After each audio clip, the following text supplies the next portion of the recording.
My name is Kim Barnes. I'm a research navigation and community facilitation lead with the Interior Health Research Department and BC Support Unit Interior Center. And I'm so pleased to welcome you to this session as your facilitator.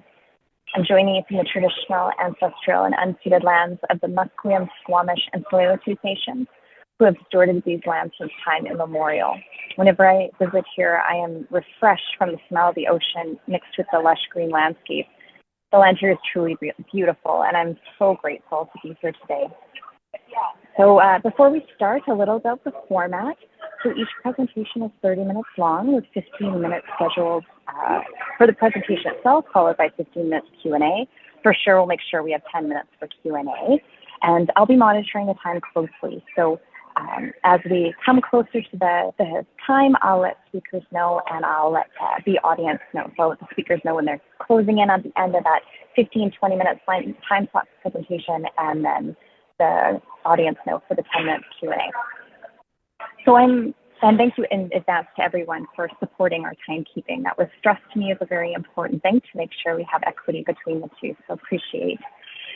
So I'm pleased to introduce the first team who will be presenting on caring for older people living with HIV in long-term care assisted living, LTC-AL. So I'd like to please welcome Dr. Valorie Crooks. Valorie is professor in the Department of Geography and Associate Vice President, Research at Simon Fraser University. And I will pass it over to Dr. Crooks. Great. Thanks, Kim. Nice to see everybody here virtually. Thanks for accommodating this virtual presentation. I'll say that I'm presenting today from my home in Port Moody, where I am returning following 3 weeks of travel to the customary cold. So I think that I'll be fine to be able to speak throughout this session, but just give me a little bit of grace if I have to take a quick breather. I'm delighted to be able to present today about research that was funded by the Canadian Institutes of Health Research and undertaken in partnership with the Fraser Health Authority. A number of my collaborators and co-investigators are joining in the screen titled Leah Coppola, but it includes a number of investigators from this team. And so I'm going to talk to you today about what it is that we've been up to and highlight some of the ways that we've been able to integrate patient partners and patient voices into this work. So just give me a moment. I'm going to share my screen and then we'll get going.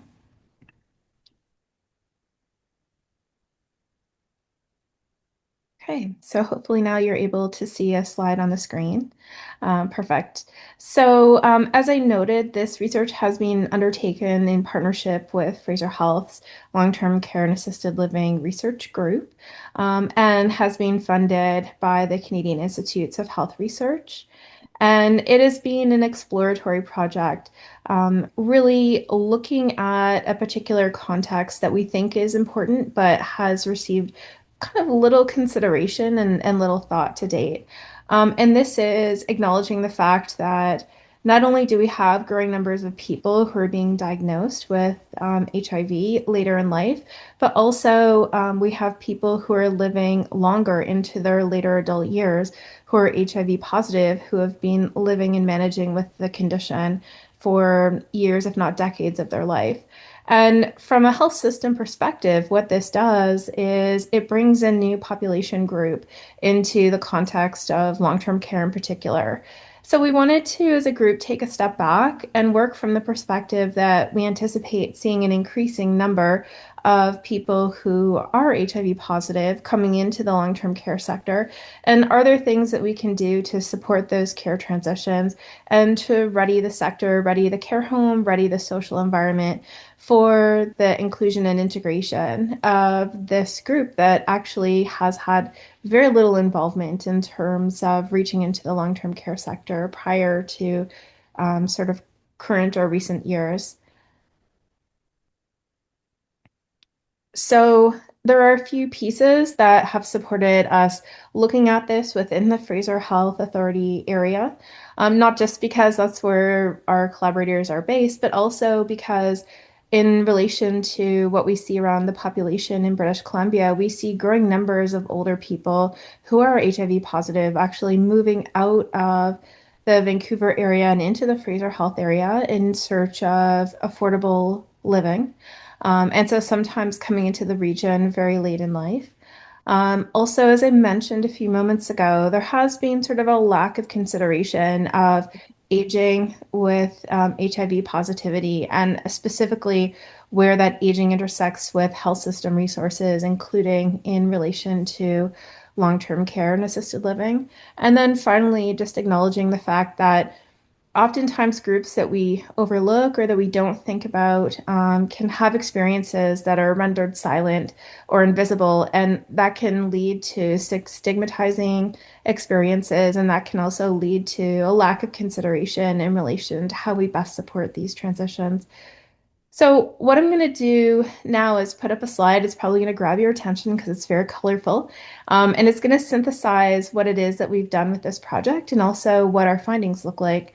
Before I put it up, I just want to acknowledge that in relation to this project that we've undertaken, our goal was not to create an intervention. Our goal was not to create a new tool around creating better social support environments, but was actually to look at if and how we could come up with research priorities based on receiving feedback from people with various aspects of experiential insight or with lived and living experience of HIV positivity. And there are two different ways within which we've involved or integrated patient partners into this work. And again, I'll expand on that as I put this colorful slide up. And my voice will blend into the background at this point once I've got this one up on the screen. Um, so this is a visual synthesis or a visual narrative of the study that we have undertaken. So really the way to look at this is to look from left to right, where we can see some of the points in the top left screen, or the top left of the screen, sorry, that I was making around the impetus for this project and why it is that we started out.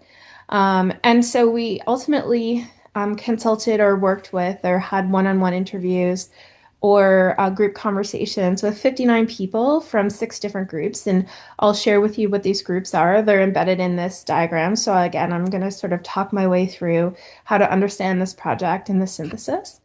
And so these groups were specifically selected with input coming from collaborators within Fraser Health as being groups that have direct experience related to coming up with the types of research questions and research agenda that we were hoping to be able to create. So again, just the last piece in the left-hand side of this diagram at the bottom is that you can see our research questions. So we were really trying to understand what are the opportunities for strengthening care in relation to the long-term care and assisted living sector? And then also, what are barriers that we can learn about that exist at that intersection of HIV positivity and aging? So those were our sort of exploratory questions that we set out to understand. And those questions were those that we hoped to actually form the basis of a research agenda coming out of this work. So then if we move to the sort of middle part of this visual, you're able to see the different groups that we talked to. So this included and they're not listed in priority, it just is a 1 to 6 just to help people identify the different groups. So we talked to physicians who shared information around continuing stigma, even around this diagnostic category in general. We talked to care providers who work in the long-term care sector who highlighted some of the information around generational and cultural differences, as you can see here. So again, reinforcing this conversation about stigma. And I'll just share with you, and this is really common in qualitative research, this study from the outset didn't dive into trying to understand stigma as an aspect of lived experience. So this is something that has come out as being significant from the conversations that we've had with people across these sectors. We also talked to people in various types of leadership and administrative roles within Fraser Health in the long-term care sector who wanted to talk about and highlight for us this tension that they were saying that they've sort of observed and also experienced between having a safe and professional work environment, but also ensuring that residents have a feeling of home. And they were thinking about these kinds of issues and raising them with us in relation to questions that we were asking about how to ensure that the social environment of care homes is actually increasingly welcoming to this particular group of residents that does not have a long history of engagement with the long-term care sector in particular. And then other groups that we talk to are current residents and family caregivers. So, of course, intersecting with having a patient-informed perspective in relation to the research overall. So then we spoke with them where there was a significant focus on concerns around judgment. So again, continuing this focus in relation to stigma. We talked to also people who are older individuals living with HIV who may or may not live already within the Fraser Health area, but could potentially ultimately move there. Talking to them about the hopes and concerns they have about their future and where they think that their journey with the health system may take them. And if it did enter into the long-term care context, what are things that they would like for us to consider? And so that was a really interesting group to talk to because they came from a really sort of geographic and socioeconomically diverse area within the province. And then finally, we also included community organizations in this work. So talked to organizations that support people who are HIV positive in some instances, having a focus on older individuals, and in other instances not. But these are the 6 groups that we spoke with in conducting our interviews on this project.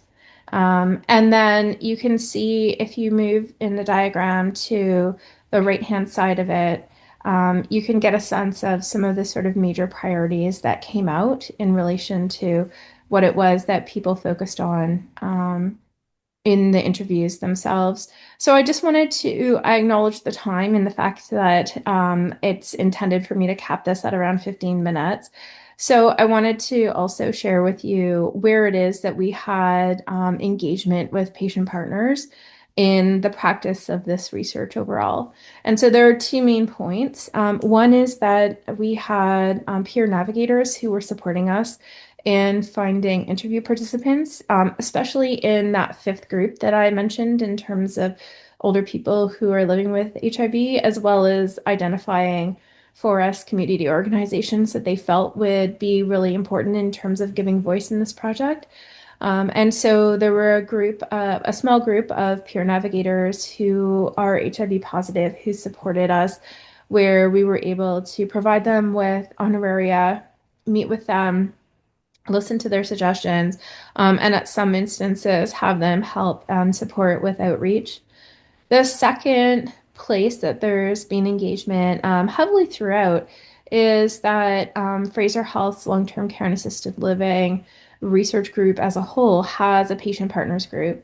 And so that group, which also includes some staff members, it includes some informal caregivers, as well as people with living experience ongoing within the long-term care and assisted living sector, come together to provide incredibly meaningful input on ongoing studies, talk about research priorities, discuss emerging findings. And so this study has had a chance to come into that group in a number of instances to first off have them updated about where we are with it, have them also share information in relation to priorities, as well as that group was a supporting group when we actually submitted the application originally to the Canadian Institutes of Health Research, where we had a member of the group write a letter of support assisting with us obtaining the funding.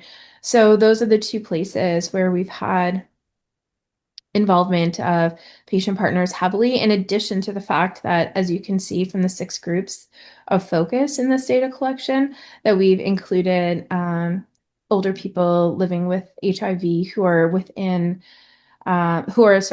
based across BC, as well as people that are living within the long-term care sector and their family caregivers.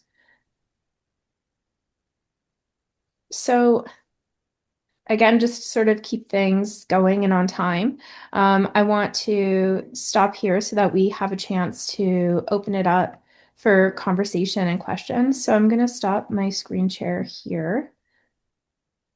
Uh, so hopefully we're back to not seeing what I had up. I will just acknowledge that for anybody that was interested in that visual diagram, either understanding more, taking a look at it, or potentially seeing a copy in the future, you can send me an email. We're working with the graphic artist to have that content finalized. We will be producing it and having it printed off in postcards that we'll be sharing with a number of different groups. And if that's something that you were interested in having access to, then you can follow up with me directly. Other than that, I guess I'll just open it up for questions or discussion. Thanks so much, Valorie. I'm hopeful everybody can hear me okay. I'm green, it looks like you can. And I note that there's a little bit of a lag with my camera, so apologies to that, because I know that's not visually as great. Thank you so much for that presentation and for sharing that project and the knowledge that's been created. And I love the graphic art that's been created out of it, and I'm happy to hear it's going to be shared more widely. I always have questions, so before I go in, does anybody else have a question? You can feel free to have your hand up, you can unmute and I'll see you, or you can always write in the chat. I'm hopeful that this platform has the unmute functionality for folks too. Yes, go for it, Anurag. Hi, Valerie. My name is Anurag Singh. I'm a physician based in northern BC. In my clinical work, I mostly practice kidney disease medicine, so kidney medicine. So I've looked after patients who have HIV and have chronic disease. And one of the things it really stands out, the stigma and also loneliness. So I have a gentleman who's been diagnosed with HIV for several years. He's undergoing dialysis, and he often shares with me how lonely it is to have partnership. So he's single. He has a really hard time finding partnerships, partners, and I wonder if that sort of team companionship, partnership came up in your work, because one of just important part that I remember him sharing. He said the moment, I tell people, why do I take these pills? And as you know, people with HIV, they need to take the antiretroviral therapy for most of their life. So he mentions that the moment people know why I'm taking these medication, there is a stigma associated with it. And I wonder if that came up in your work. And and also there is, as you were in your graphic art, it came up with increased frailty, but also cognitive challenges with memory and so on, much more prevalent with HIV. So I wonder if some of this came out in your work. Yes, curious to know. Thank you. Yeah, definitely. So, in terms of that intersection of loneliness and stigma, it definitely has been raised by participants. And, one of the things when we think about sort of the age range of people who are heavily resident within long-term care, you're dealing with many people where they may have an understanding of HIV, their own potential sense of risk relative to living with somebody in their environment who has been diagnosed as something that's not reflective of sort of contemporary understandings and contemporary practice. And so this is something that came up in conversation where that stigma can actually lead to somebody feeling quite isolated, and that isolation then links into loneliness. So that is true not just in terms of, as you were talking about, those personal relationships that would extend outside of a care home, but that includes things like integration into social activities within the care home setting and care home environment, as well as some of that stigma even potentially coming into staff understandings of HIV positivity and that intersection with aging. And then, of course, your point around cognition and cognitive impairment. I mean, this is something that is, highly prevalent in a long-term care environment. And so there is that intersection there. The work that we did, we really wanted to center it around lived and living experience. And so we had less of a focus coming in the questions that we were asking around specific kinds of, whether it's diagnostic categories, specific kinds of treatment protocols, pharmaceutical regimens, et cetera, because we were trying to actually sort of demedicalize, if you could sort of imagine that, this particular kind of investigation. Because one of our major foci, again, is on that social environment and if and how it can become more welcoming for older residents who are moving into the long-term care sector with HIV positivity. So, yeah, thanks for your questions.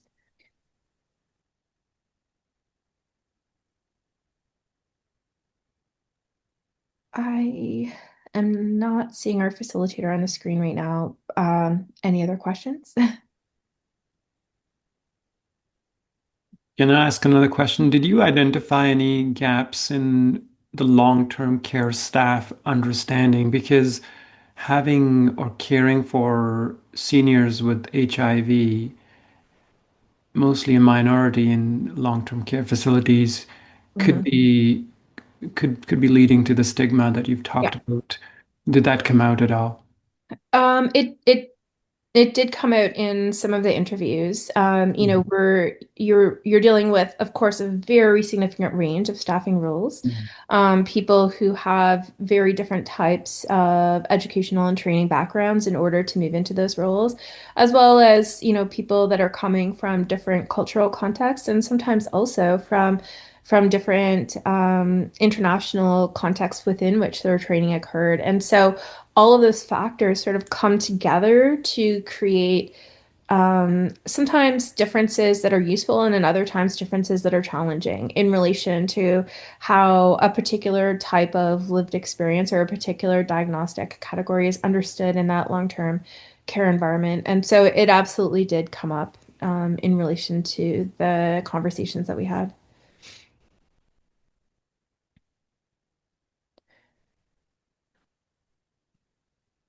Other questions?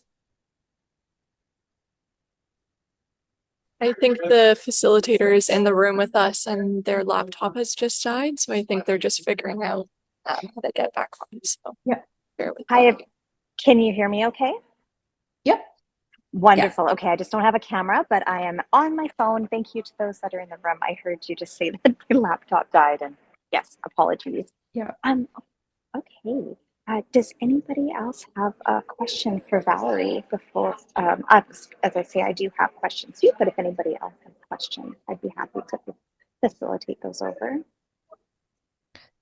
I think, Kim, we're probably good to go for your question. So, Great. Okay. So my first one is, what was the most surprising conversation that came out of those larger conversations that you mentioned? You mentioned halfway through that you had larger conversations with those that were outside the Fraser region as well as inside. And I just wondered what was the most surprising thing that came out of that. yeah, that's a really good question. One of the things when I think about doing a qualitative study and doing the data analysis is I often ask myself what was expected and what was unexpected based on what it is that we heard.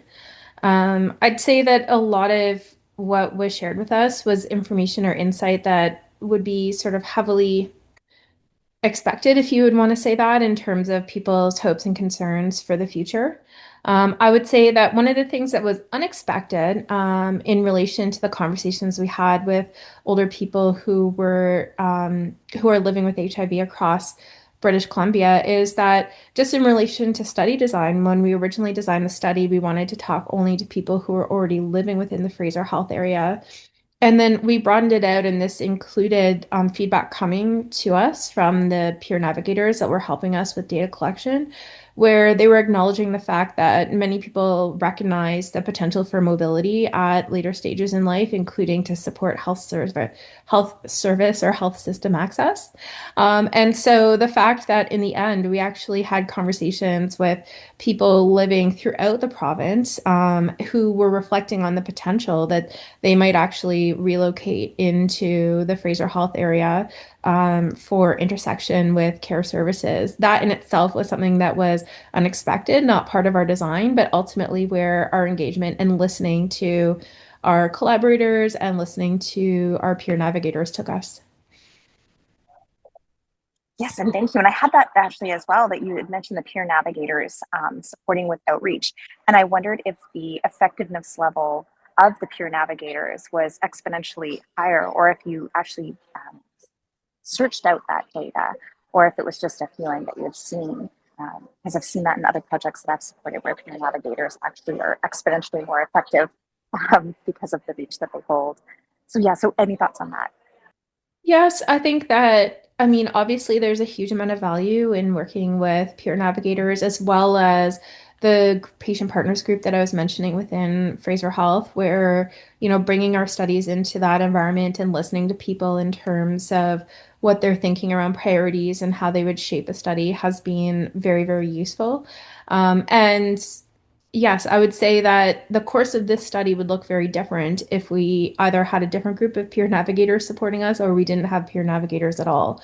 And so, your phrase around sort of exponentially more effective, I guess that's a reflection, what I was just mentioning in relation to responding to what it was that you were asking about. We'll never know what the study would look like if they weren't involved, but there are definitely aspects of this work that wouldn't have happened if we hadn't have intersected either with various collaborators that resulted in us adding particular groups in to the stakeholder groups we consulted with, or with the peer navigators who supported us in directing us to particular voices they felt were of significance.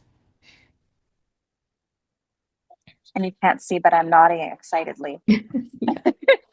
I'll Um, trust it. I'll believe it. It's like I'm imagining it right here. Thank you, Valorie. Um, yeah, and I guess, and I know that, Anurag, you actually mentioned my last question, which is that that stigma, the stigma that comes, and the isolation that can arise as well. And I wondered, I guess, in connection to that and kind of building off that, because I didn't hear the full answer due to my computer issues, but I wonder what's next. I know that you spoke about the infographic being shared more widely, and I just wondered what's next for this study and for you and for the team. Yeah, that's a great question. This is a study that we've worked on for several years. So it was originally funded by CHR, I think, as a 1 year, but just, we needed extra time in order to have the kind of outreach to the different groups we've mentioned. It is a catalyst grant, meaning that the intention is that the work is there to catalyze other work that will follow it. So our main deliverable, just to kind of go back to sort of a research focus on this, is actually coming up with a framework for how we would move forward and do meaningful research in this area. So the next steps actually would be not just sharing that infographic and trying to sort of stimulate conversation, especially within Fraser Health. And we've already been sharing this information. We recently, our team recently kind of hosted a workshop that integrated people working within Fraser Health as well as researchers coming from SFU, where we had a chance to talk about this study. But our next steps would actually be to create a sustained larger study where we can actually delve in more detail into some of the issues that were identified as being a priority coming out of this catalyst work. Amazing. Well, thank you so much, Valerie, for sharing your work. And I encourage folks as they think of other questions too to feel free to reach out to Valerie through the app if you have the Whova app. I know that I've been utilizing that throughout the conference, and also to noting that there's the chat function as well. So thank you so much. I sincerely appreciate you and your patience while I got myself sorted. No problem at all. Thanks, Kim.